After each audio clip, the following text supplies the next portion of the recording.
Hello, my good people, my good friends, my good fans, my good family. You're welcome to Judy TV show where we talk about marriage issues. Yes, marriage issues. Okay. Thank you so very much. I appreciate you guys for always being there for me as usual. Without you guys, there won't be any need for me to sit here, right?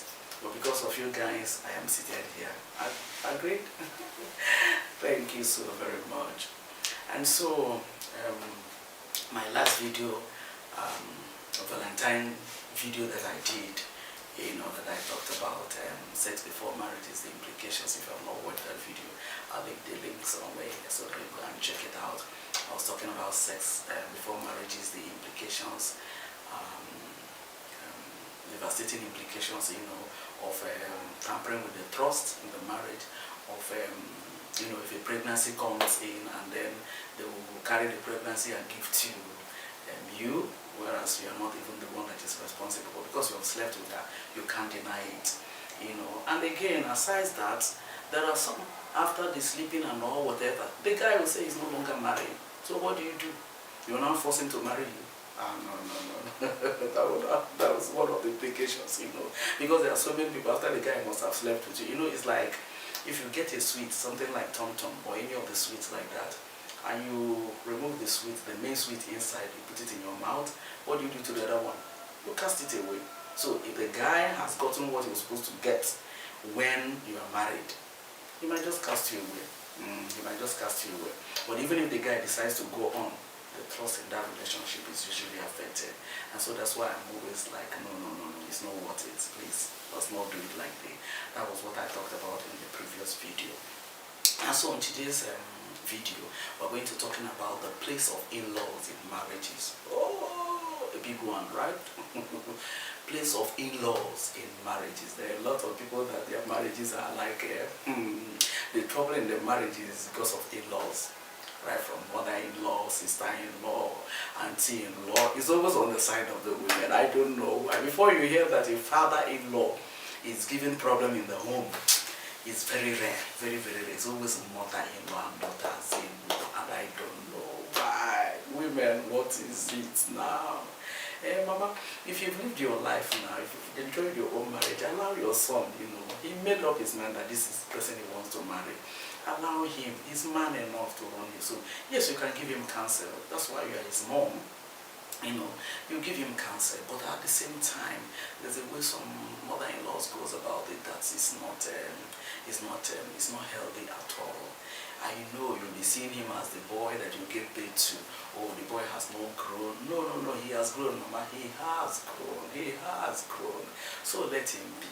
Let him work on his own marriage as a man. He's the head of the home. Okay? You can only give an advice. You can only give counsel when necessary. But a situation whereby you now come fighting your daughter-in-law is not worth it.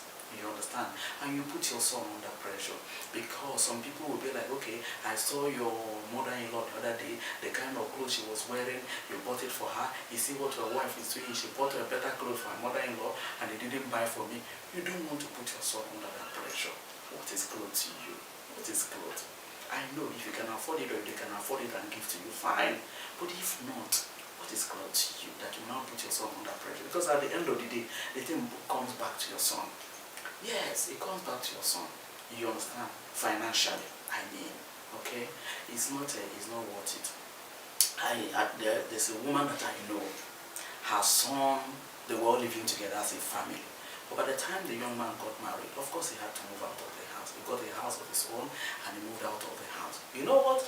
The mother will leave her own house and go and stay in the guy's house. That is my only son. What's that?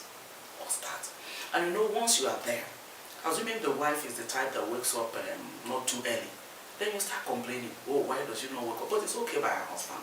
Or they can manage themselves like that. But by the time you come and you observe one or two things, obviously you start complaining.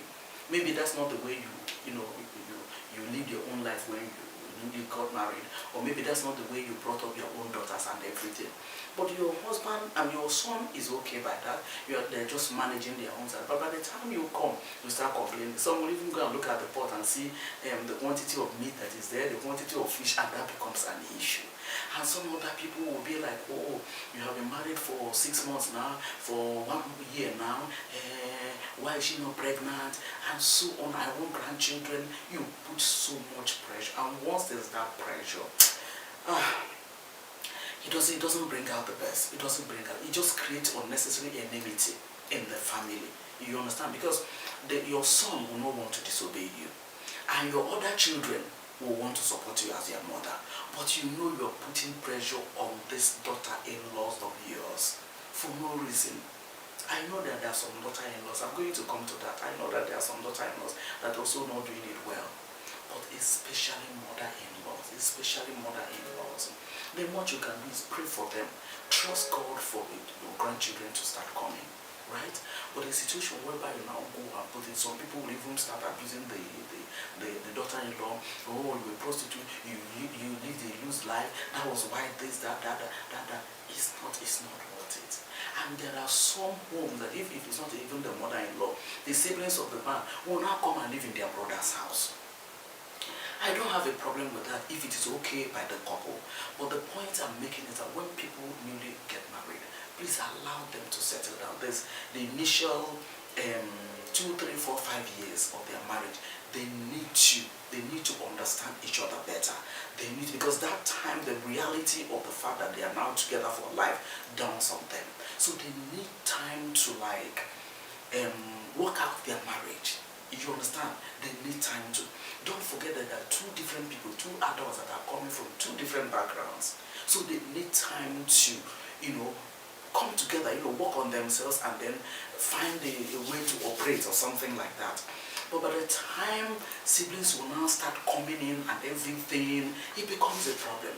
You do something, your daughter-in-law will not be able to say something. Why? Because if he says it, your brother might not be happy. And then there's tension in the home, which shouldn't be. Okay? If you like the home, once in a while you visit. It's your brother's house, for God's sake. Once in a while you visit. It's your sister's house. Once in a while you visit. Help out in any way you can. And all that. But a situation whereby it becomes, you now pack your bag and then come and live there. If it is not okay by them, then you shouldn't do that. If it's okay by them, then there's no problem. But if it's not okay by them, don't do that, okay? Then on the side of wives, you have just come into a home where your husband, the man, has been living with his mother, his parents, and his other siblings. Truth is, they have gotten to know each other. Okay? The mother still sees him as that young boy he gave birth to and nurtured up to manhood. It is now your responsibility when you come, you be a little bit, apply a little patience. Yes, apply a little patience with them. So that the reality of the fact that this man is now married, there's another woman in his life, will down on them. That way you'll be able to handle the relationship in such a way that there wouldn't be issues. But by the time you now come, you want to drive everybody away. Maybe your husband has money, or maybe he's the eldest one, and he has money, he's the one that trained the others and all that. He wants to give school fees and all, and you're stopping that. What for? What for? Supposing the man didn't marry you, will you be in your father's house and be dictating what will happen there? What for? If it is abused and you are coming up with issues, that's a different thing. But if it's not abused, there's no need. Honestly, there's no need.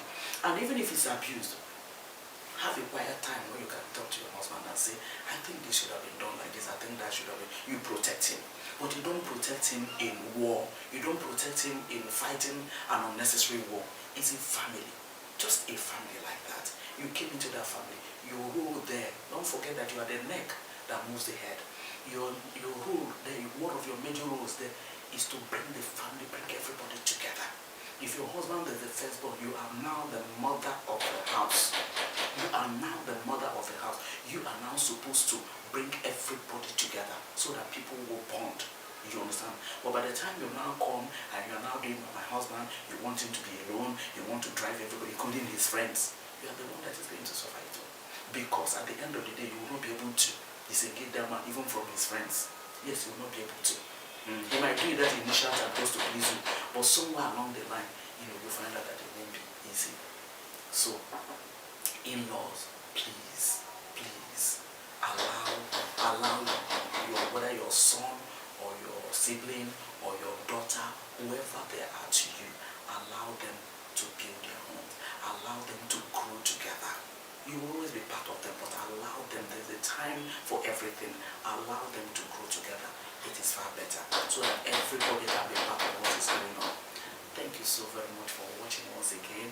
I am grateful you are there for me. And don't forget to like this video, comment on the video, let me know what you think, and bring up any issue you want us to talk about. And above all, I'd like you to subscribe and then share me with your world. Thank you so very much for watching. Bye.